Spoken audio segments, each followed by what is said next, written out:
اور جو اپنے پروردگار کی خوشنودی حاصل کرنے کے لیے مصائب پر صبر کرتے ہیں اور نماز پڑھتے ہیں، اور جو مال ہم نے ان کو دیا ہے اس میں سے پوشیدہ اور ظاہر خرچ کرتے ہیں اور نیکی سے برائی کو دور کرتے ہیں، یہی لوگ ہیں جن کے لیے عاقبت کا گھر ہے، یعنی ہمیشہ رہنے کے باغات جن میں وہ داخل ہوں گے، اور ان کے باپ دادوں اور بیویوں اور اولاد میں سے جو نیکوکار ہوں گے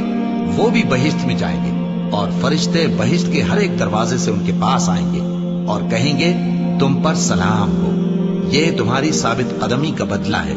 اور عاقبت کا گھر خوب گھر ہے۔ اور جو لوگ اللہ سے پختہ عہد کر کے اس کو توڑ ڈالتے اور جن رشتوں کے جوڑے رکھنے کا اللہ نے حکم دیا ہے ان کو قطع کر دیتے اور ملک میں فساد کرتے ہیں، ایسوں پر لعنت ہے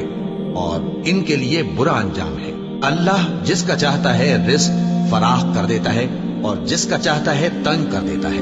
اور کافر لوگ دنیا کی زندگی پر خوش ہو رہے ہیں، اور دنیا کی زندگی آخرت کے مقابلے میں بہت تھوڑا سامان ہے۔